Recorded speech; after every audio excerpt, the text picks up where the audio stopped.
Good afternoon. I've been going along today just doing a bit of tidying up along the river, but while I got to this area I spotted that we've got some Himalayan balsam, which is this plant here. So it can be a little bit more difficult to identify when it's a younger plant, but once it starts flowering it gets these wonderful pink flowers on like this, so that is very easy to identify at that age. Unfortunately, Himalayan balsam is an invasive species to the UK and does need to be removed, and I'll just quickly explain why. So Himalayan balsam can grow up to 2 meters tall in a year, so 2 meters is far taller than me, and like I say, it does that in a year because it isn't annual. So at the end of the year the seed pods on the plant explode, scatter the seeds absolutely everywhere in the area, and those seeds will germinate and grow into the new plants. But because they grow up to 2 meters tall, they can swamp out pretty much any plants along the riverbed. But then when they die down for the winter, there's no roots left holding on to the riverbanks.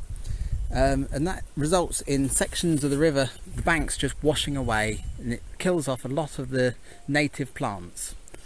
So there's various groups going around, and we do try and support them that are removing the Himalayan balsam. Now, it's a very easy thing to do because it's not a dangerous plant at all. It is literally just the way it grows damages the environment.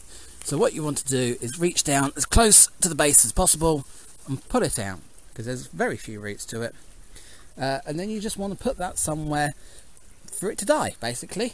As long as those roots aren't touching the soil, that's that plant dead. Those flowers won't go to the point of seeds and it won't spread any further.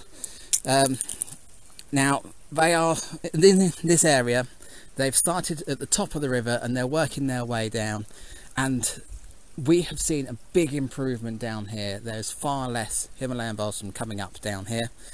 We're usually pretty good on our side of the bank. It is the other side of the bank where we're seeing it more, but like I say, there has been a big drop in that. So it is working and it is worth doing. So have a look in your area, see if there's groups doing the same, because like I say, you want to get it now while the flowers are on it. Once the seeds start to fill out, then that's too late. But yeah, I was going to say, it is a good thing to get rid of that if you can. It really does help the local environment. So I thought I'd just add, with these plants, they are quite persistent. So you can see here, that one's got very badly damaged there, but it's actually, where it leant down, carried on growing. So it will carry on. You can remove these with a strimmer as well, but you need to get them below that lowest node there.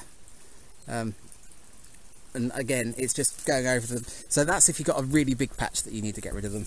But if not, pulling them by hand is the best thing to do, and just be careful with what you're standing on around them. So you can see on the other side of the riverbank here, somebody's actually been along through here already, just pulled a few out here, laid them on the floor and stood on them to crush them, and that's just damaged them enough that they shouldn't regrow, but we will keep an eye on this patch. But like I say, it used to spread all the way through there, all the way over here as well. So for that small area here, that is a big improvement.